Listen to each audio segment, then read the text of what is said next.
ছাব্বিশের ভোটের আগে উত্তরবঙ্গে নরেন্দ্র মোদীর প্রবেশকে ঘিরে যেমন মানুষের মধ্যে একটি উত্তেজনা দেখা গেছে, এখন তারই ফলাফল দক্ষিণবঙ্গে প্রবেশ ঘটেছে ভারতের স্বরাষ্ট্রমন্ত্রী অমিত শাহ। অপারেশন সিন্দুরকে সামনে রেখে ভারতবর্ষে অনেকটাই রং চড়িয়েছেন বিজেপি। এবার পশ্চিমবঙ্গের মাটিতে শুভেন্দু অধিকারী এবং সুকান্ত মজুমদারকে সঙ্গে নিয়ে খানিকটা লড়াইয়ের ঘোড়াকে ছোটানোর চেষ্টা করছে বিজেপি, এবং সেই জায়গায় দাঁড়িয়ে অমিত শাহ এবং নরেন্দ্র মোদীর যে পশ্চিমবঙ্গকে তুলে ধরার চেষ্টা, সেইখানেই দাঁড়িয়ে কিন্তু আজকে প্রশ্ন উঠছে যে ২৬-এর লড়াইয়ে বিজেপি কতটা এগিয়ে থাকবে। এই এগিয়ে থাকা দৌরাত্ম্যের মধ্যে দিয়ে বিজেপি নেতৃত্বরা কি বলতে চাইছেন, এই লড়াইকে সামনে রেখে তাদের কি প্রস্তুতি, সেটাই শোনাবো আপনাদের। আপনাকে ভয় পেতে হচ্ছে তো, এই ভয়টা ভালো লাগছে। পশ্চিমবঙ্গের মানুষের এই ভয়টা ভালো লাগছে, কারণ আপনি সিঁদুরে মেঘ দেখছেন, দেখবেনই যে পরিস্থিতি আপনি তৈরি করেছেন। আপনি যেভাবে জঙ্গিদেরকে, এই পশ্চিমবঙ্গ জঙ্গিদের পিসির বাড়ি, এখন জঙ্গিদের ট্রানজিট লাউঞ্জ। এটা বাংলাদেশ থেকে যে জঙ্গিরা পালিয়েছিল ৯ই আগস্টের পরে, সেই জঙ্গিরা থাকছে কোথায়? সেই জঙ্গিরা পশ্চিমবঙ্গের সেফ জোনে আছে, এবং সেখান থেকেই তারা মুর্শিদাবাদের মতন এই জাতীয় অস্থিরতা তৈরি করছেন। সারা দেশ, উত্তর পূর্ব ভারত তাকে অস্থির করবার জন্য এই যে একটা ডিপ স্টেট কনস্পিরেসি, এটা সবাই বুঝতে পারছে।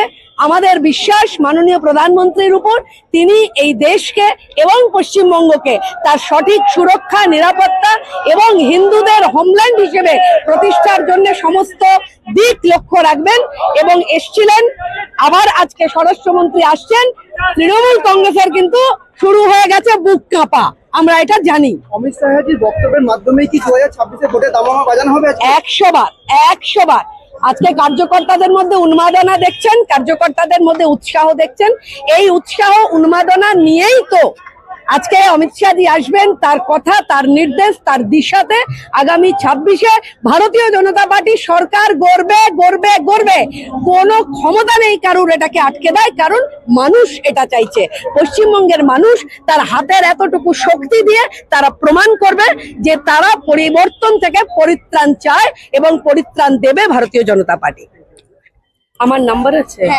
সফরে অমিত শাহ আসলেন ভোটের আগে, 2026 নির্বাচনের আগে, কি বলছে, কতটা আশাবাদী আছেন? দেখুন, পশ্চিমবঙ্গ তৈরি, কেন তৈরি? তার কারণ পশ্চিমবঙ্গে যেভাবে দুর্নীতির ঢেউ, শিক্ষা বলুন, স্বাস্থ্য বলুন, সমস্ত বিভাগগুলোতে, তাতে পশ্চিমবঙ্গের মানুষ পরিবর্তন যে এনেছিল তার থেকে পরিত্রাণ চাইছে।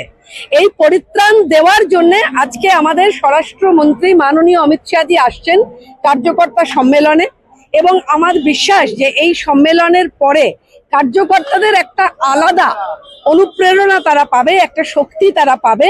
তার কারণ কিছু বিশেষ নির্দেশ মাননীয় স্বরাষ্ট্রমন্ত্রী আমাদের দেবেন, যে নির্দেশের মধ্যে দিয়ে আমাদের পরবর্তী কার্যকলাপ আমরা আরো কিভাবে প্রান্তিক অঞ্চল অবধি ছড়িয়ে পড়তে পারি, সেই বিষয়ে আমরা দিশা পাবো। কারণ পশ্চিমবঙ্গে এই মুহূর্তে আপনি যেদিকে তাকাবেন, আপনি শিক্ষা বিভাগকে দেখুন, আজকে তারা রাস্তায় দাঁড়িয়ে রয়েছে। প্রিজন ভ্যানে কারা? টিচাররা। রক্তাক্ত কারা? শিক্ষকেরা। লাঠির বাড়ি মারা হচ্ছে, জুতো খুলে মারা হচ্ছে কাদের? যারা আমার আপনার বাচ্চাদেরকে মানুষের মতন মানুষ গড়ে তোলে, শিক্ষকদেরকে জুতোর বাড়ি, লাঠির বাড়ি। শিক্ষকরা প্রিজন ভ্যানে। এই পশ্চিমবঙ্গ, যেখানে কিন্তু গুরুর স্থান বাবা মায়ের থেকেও ওপরে। আজকে আমরা দেখেছি, ডাক্তারদের দেখেছি রাস্তায় পড়ে থাকতে। সুতরাং আর কি আশা করা যায় এই রাজ্যের সরকারের কাছ থেকে? আমরা জানি যে এই যে ডিএ যা দিতেই হবে ইন্টারিয়াম পিরিয়ডের মধ্যে, সেটা দিতে পারবেন না বলে মাননীয় মুখ্যমন্ত্রী দেউলিয়া ঘোষণা করতে হবে এই রাজ্যকে। এই পরিস্থিতি দাঁড়িয়েছে। অতএব এমতো অবস্থাতে আমরা অপেক্ষায় রয়েছি যে মানুষ ভোট দেবে এবং পরিত্রাণ পাবে এই দুর্নীতির থেকে। এই ধরনের যে সরকার চালাচ্ছে, যারা মানুষকে মানুষের মাটি মানুষের সরকার বলে যেভাবে মাটিকে রক্তাক্ত, মাকে লাঞ্ছিত করলো, যেভাবে ঘরের ঠাকুরকে কোলে নিয়ে মুর্শিদাবাদ ধুলিয়ান থেকে একটা মাকে পালিয়ে আসতে হলো মালদাতে, আমি প্রশ্ন করছি যে সেই মায়েরা যারা পালিয়ে এলো ধুলিয়ান থেকে, মুর্শিদাবাদ থেকে মালদাতে, সেই মায়েরাও কিন্তু লক্ষ্মীর ভান্ডার নিত। অতএব লক্ষ্মীর ভান্ডারটা কিন্তু মাননীয় মুখ্যমন্ত্রীকে এবার আর অক্সিজেন দিতে পারবে না, কারণ যে পরিবারের নারায়ণকে কেড়ে নেওয়া হচ্ছে সেখানে লক্ষ্মী তার ভান্ডার নিয়ে খুশি থাকবেন না বলে আমাদের বিশ্বাস।